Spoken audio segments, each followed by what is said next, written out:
খালেদা জিয়া, সাবেক প্রধানমন্ত্রী, BNP chairperson, ওনার বিরুদ্ধে তৎকালীন স্বৈরাচার শাসকের শেখ হাসিনার নেতৃত্বে কুমিল্লায় 3টা মামলা হয় 14গ্রাম থানার অধীনে। প্রথম মামলাটা হয় আপনার 25/1/15-তে।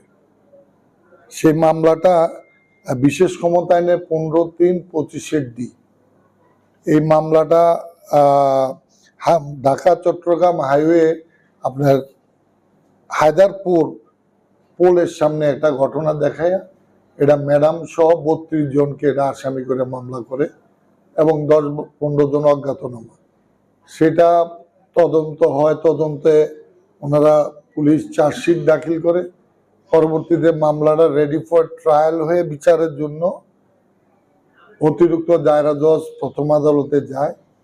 সেখানে ওনার পক্ষে ডিসচার্জে প্রেয়ার দেওয়া হয় এবং ডিসচার্জে প্রেয়ারের প্রেক্ষিতে মাননীয় আদালত সকল কিছু বিবেচনা করে ওনার এই ডিসচার্জে প্রেয়ারটা মঞ্জুর করে এবং খালেদা জিয়াকে এই মামলার দায়ের থেকে অব্যাহতি প্রদান করে। এটা হলো একটা মামলা। পরবর্তীতে এই মামলা যখন ব্যর্থ হলো স্বৈরাচার শেখ হাসিনা সরকার, পরবর্তীতে ওনারা 14গ্রাম জগমোহনপুরে একটা পিকনিক বাস চট্টগ্রাম কক্সবাজার থেকে এটা আসছিল। এটাই জগমোহনপুর এই নামক স্থানে এই আওয়ামী ফেসিস্ট এবং তারা দোসররা গান পাউডার দিয়ে বাসে আগুন ধরিয়ে দেয় এবং বাসটা আগুন লেগে এখানে 8 জন লোক মারা যায়, বাসের যাত্রী 8 জন মারা যায়। এবং সেই মামলায়ও দেখা যায় প্রথমে মামলা করে 56 জন, অজ্ঞাতনামা 15-20 জন। সেখানে ম্যাডামের নাম ছিল না। আপনারা জানেন সেই ঘটনার যে তারিখটা ছিল আপনার 3/2 এবং ওই 3/2-এর ঘটনায় ম্যাডাম বালুর ট্রাকে গুলশান অফিসে রোড ফর ডেমোক্রেসির যে প্রোগ্রাম দিয়েছিলেন সেই প্রোগ্রামে ওনাকে বের হইতে দেওয়া হয়নি। ওনাকে বালুর ট্রাকে বন্দি করে রাখা হয়েছে, ওনার গ্যাস পানির লাইন সব কিছু বিচ্ছিন্ন করে দেওয়া হয়েছে।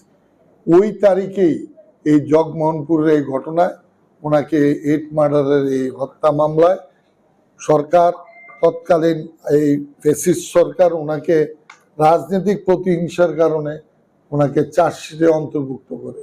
ওনাকে করে খুবই অসুস্থ তৎকালীন সময় MK আনোয়ার সাহেবকে করছে, যিনি পরবর্তীতে এই মামলার দায় নিয়ে মৃত্যুবরণ করেন, মাথায় নিয়ে মৃত্যুবরণ করেন। এরপরে ব্যারিস্টার রফিকুল ইসলাম সাহেব, উনিও বিএনপি স্ট্যান্ডিং কমিটি মেম্বার ছিল, ওনাকেও আসামি করে। তারপর আমাদের সালাউদ্দিন আহমেদ সাহেবকে, বর্তমান স্ট্যান্ডিং কমিটি মেম্বার, ওনাকে করে। আমাদের মহিলক চৌধুরী সাহেবকে করে, শকত মাহমুদকে করে, রিজভি আহমেদকে করে এবং জামাতের আবদুল্লাহ মোহাম্মদ তাহের সহ পলিটিক্যাল নেতাদেরকে এই মামলায় আপনার চার্জশিট দেন।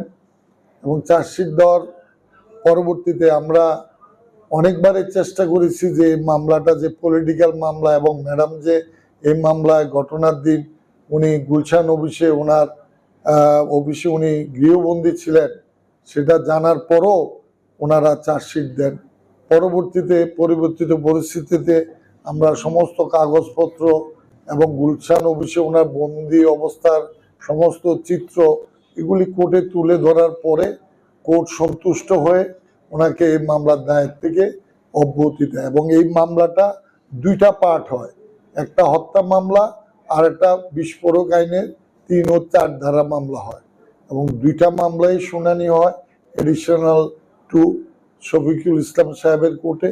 উনি সব কিছু পর্যালোচনা করে উনি এই মামলার দায় থেকে বেগম খালেদা জিয়াকে অব্যাহতি প্রদান করেন এবং এডিশনাল 1 ওনার প্রথম মামলাটার থেকেও অব্যাহতি প্রদান করছে। ওনার কুমিল্লায় যে 3টা মামলা ছিল 3টা মামলার থেকে উনি আল্লাহর রহমতে অব্যাহতি পেয়েছেন। দেশবাসীর দোয়ায় আমরা এই মামলার থেকে ওনাকে অব্যাহতি দান করতে পেরেছি, আমরা আল্লাহর কাছে শুকরিয়া আদায় করি। আর এই মামলা যে বাকি যে অংশটা ছিল, অ্যাজ এ পাবলিক প্রসিকিউটর আমরা রাষ্ট্রের কাছে আবেদন করেছিলাম 494 ধারা মতে এবং রাষ্ট্র যাচাই বাছাই করে দেখেছে যে এটা একটা পলিটিক্যাল মামলা।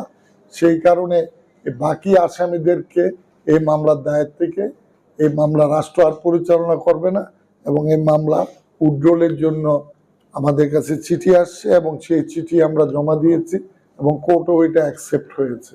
এখন কুমিল্লায় বেগম জিয়া বা আমাদের জাতীয় নেতৃবৃন্দুর আর কোনো মামলা রইল না।